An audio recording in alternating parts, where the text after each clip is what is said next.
Bismillahirrahmanirrahim. Assalamualaikum warahmatullahi wabarakatuh. Selamat datang para praktikan semua di video materi praktikum algoritma pemrograman laboratorium saya bersama saya Muhammad Rafi Ashifa, kode asisten MRA. Di sini akan mencoba menjelaskan mengenai materi modul 5 yaitu algoritma sorting.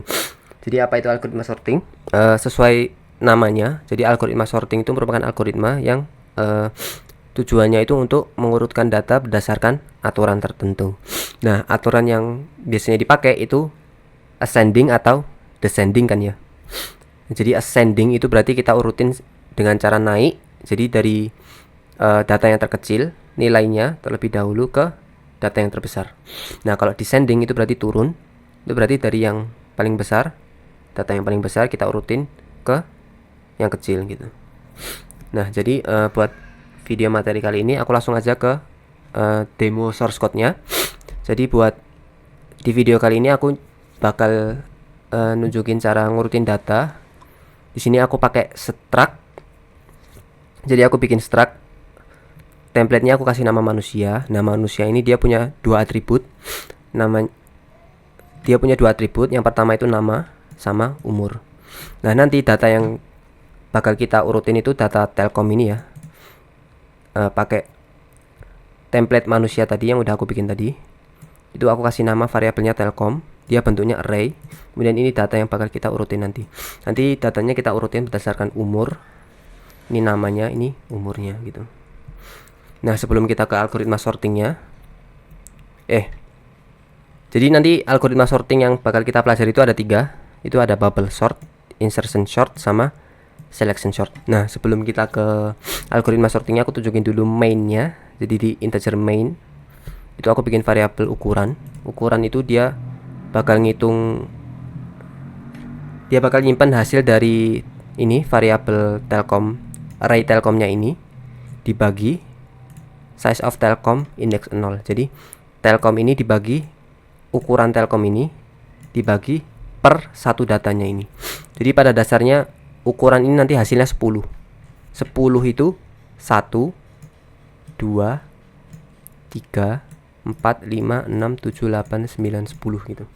Jadi dia bakal 10 ya. Terus di sini aku ngeprint data sebelum disorting. Aku bikin prosedur buat ngeprint datanya itu. Nah, di prosedurnya itu aku masukin Telkom, itu variabel yang pengen kita urutin itu tadi kan, Telkom ini sama ukurannya itu. Nah, ini nanti itu bakal masuk ke sini. Dia bakal jadi struct manusia data sama n. Jadi bentar.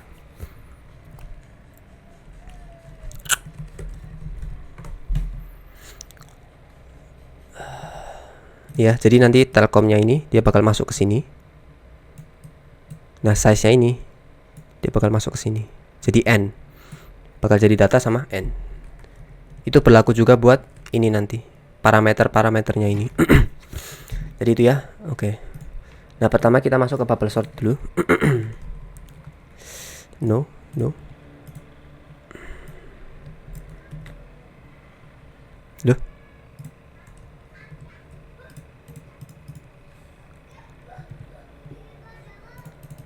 Kenapa lagi nih? Oh.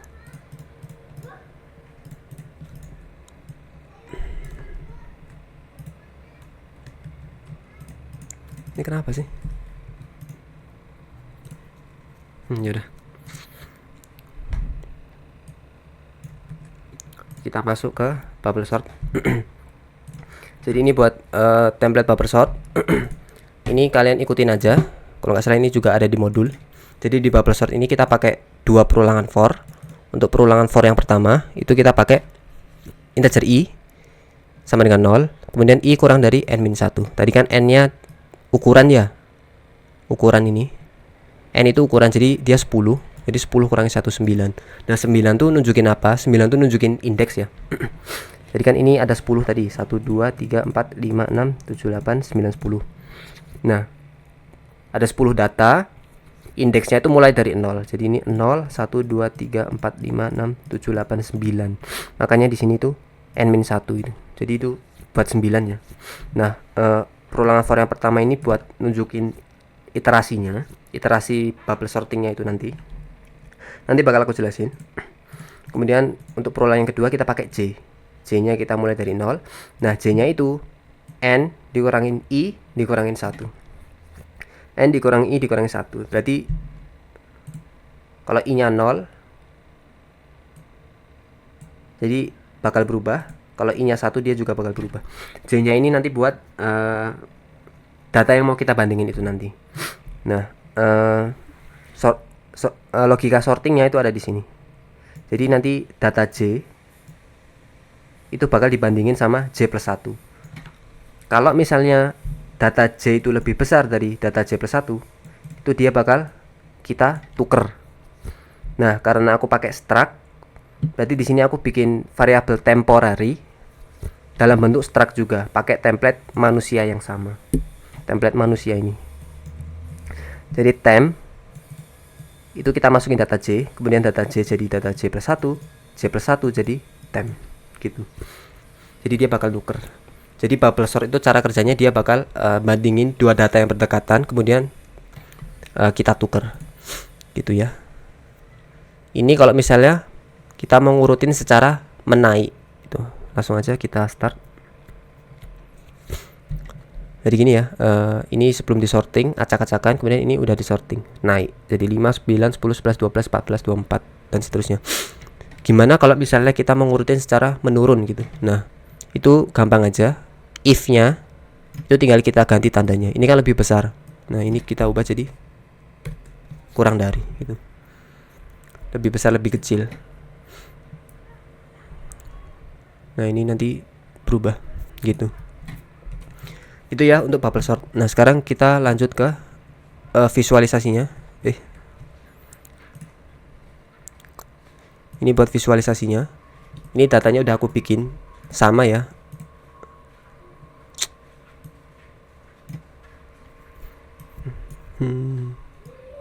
Nih, udah sama ya, 29, 10, 14, 37, 11, 24, 5.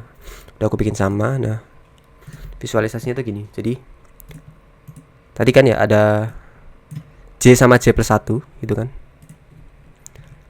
J sama J plus 1 itu bakal dibandingin. Kalau misalnya nilai J-nya lebih besar dari J plus 1, itu dia bakal nuker gitu. Terus sekarang J-nya jadi 1 kan, karena J plus plus tadi.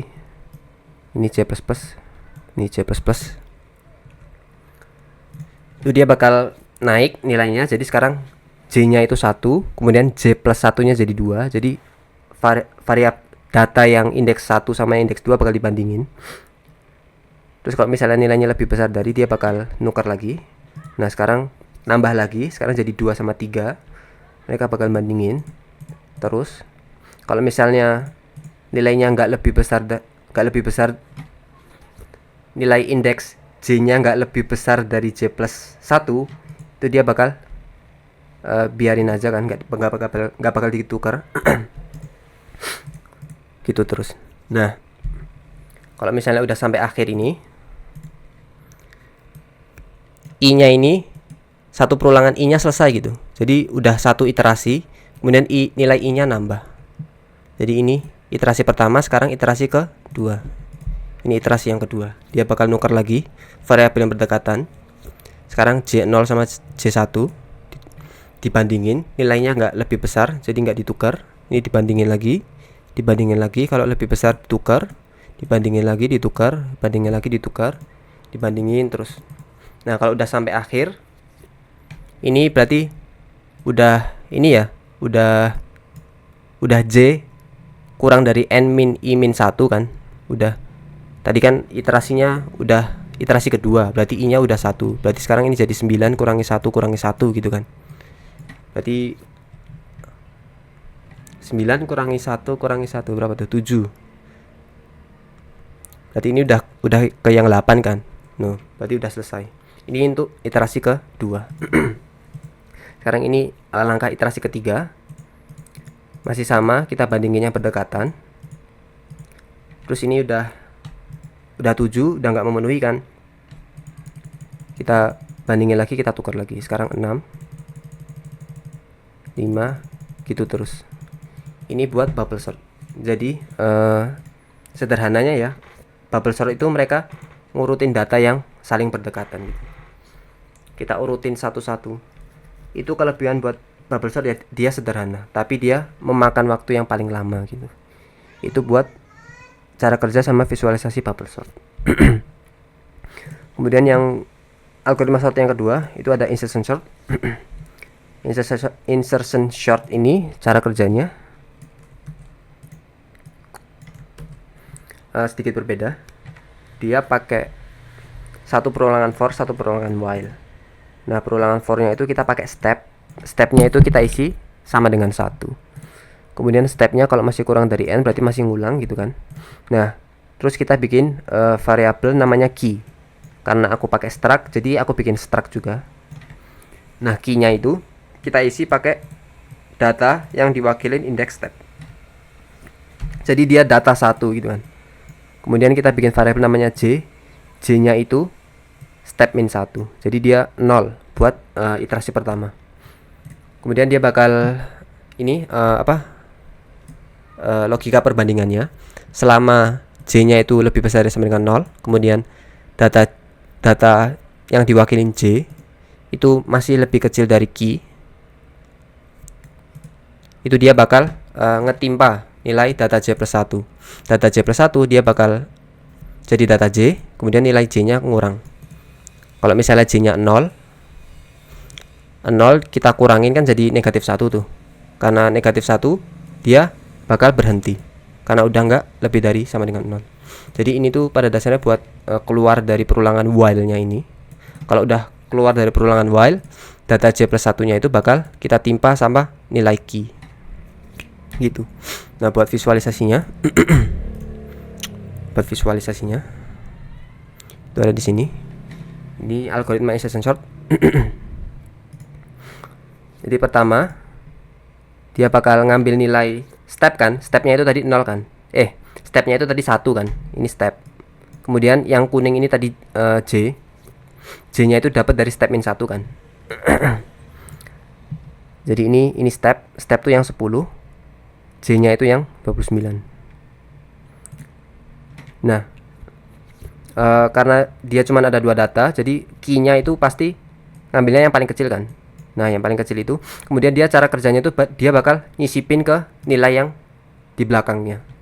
Karena nilai di belakangnya itu cuma 29, berarti ya 10 ini cuma dibandingin ke 29 gitu. 10 sama 29 itu nilainya gimana? Nilainya itu lebih kecil 10. Karena lebih kecil 10 berarti dia bakal nuker gitu.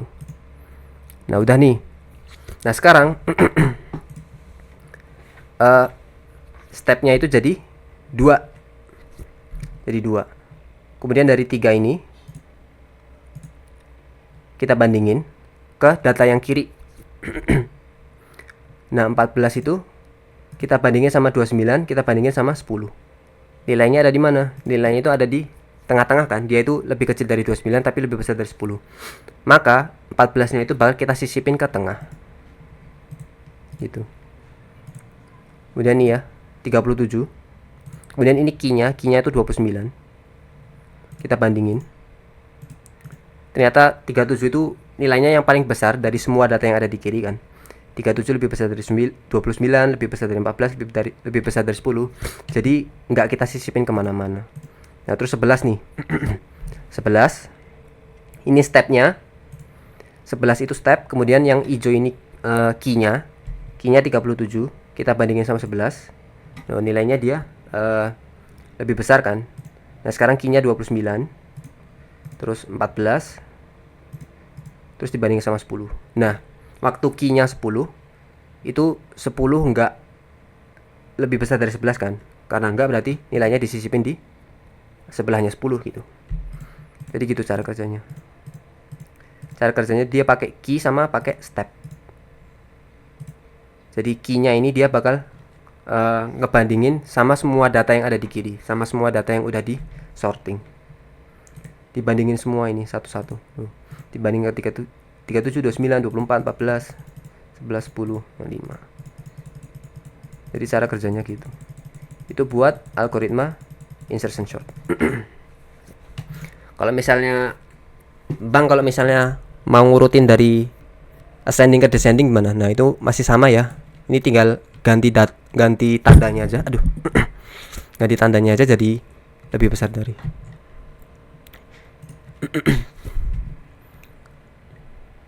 Nah. Wih.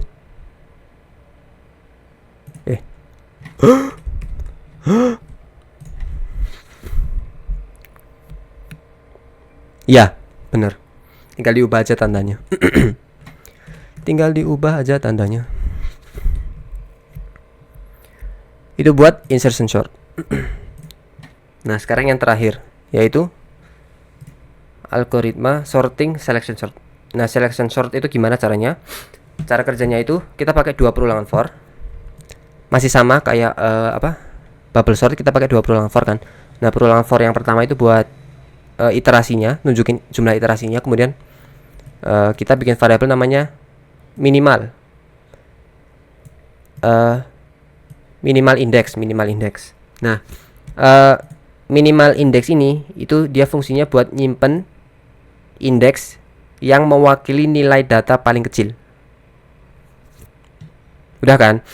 Terus dia pakai perulangan for yang kedua, kita pakai j-nya itu i plus 1.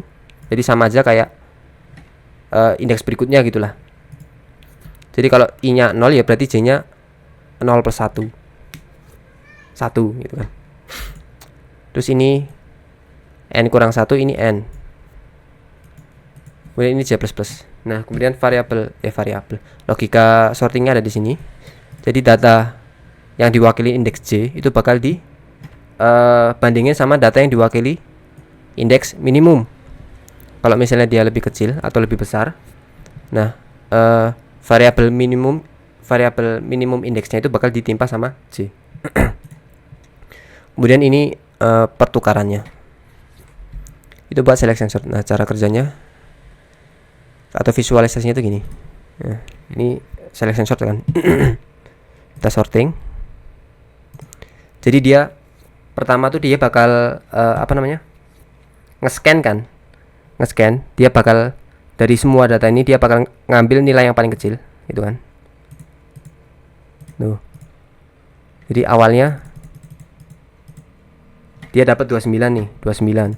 Nah, terus nilai yang paling kecilnya sekarang 10. Dia scan lagi, ada nggak yang lebih kecil dari 10? Ternyata yang paling kecil itu 5. Ya, jadi 5 jadi min indeksnya kan. Dia bakal nyimpen nilai 6 ini kan, dia nyimpen indeks yang mewakili data yang paling kecil tadi, yang udah aku bilang tadi. Jadi dia bakal nyimpen 6. Di scan terus sampai ini. Oh, udah, berarti min indeksnya itu 6. Dia nyimpen nilai 5. 5 itu data yang paling kecil. Berarti 5-nya itu ditaruh di yang paling pertama gitu kan. Yang paling pertama. Kalau udah ditukar nilainya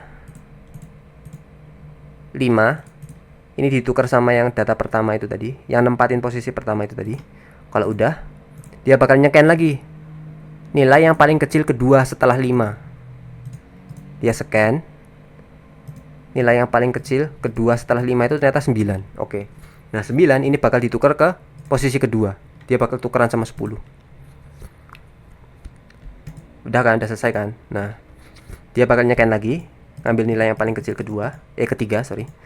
Nilai yang paling kecil ketiga itu 10, ditukar sama posisi indeks 2. Jadi cara kerjanya gitu. Jadi dia nyeken semua datanya, ambil yang paling kecil, tukar ke posisi yang pertama. Terus udah selesai ditukar, sekarang nyari nilai minimal indeks yang paling kecil kedua. Terus ditukar lagi ke posisi kedua. Gitu terus sampai semuanya ke sorting. Itu buat selection sort ya. Bang, cara ngurutin dari kecil besar jadi besar kecil gimana? Sama, tinggal diubah aja kondisionalnya, if-nya gitu. Itu buat selection sort. Ini sama aja sih. Kalau ini aku uncomment, itu sama aja, nanti hasilnya sama. Ini penjelasannya mungkin lebih ke visualisasinya itu tadi. Ini buat algoritma sorting. Nah, semoga video ini membantu ya buat kalian. Jadi itu aja dari aku. Kurang lebihnya mohon maaf. Tugas pendahuluannya jangan lupa dikerjain. Selebihnya aku kembalikan ke semangat belajar kalian masing-masing. Sekian dari aku, kurang lebihnya mohon maaf. Assalamualaikum warahmatullahi wabarakatuh.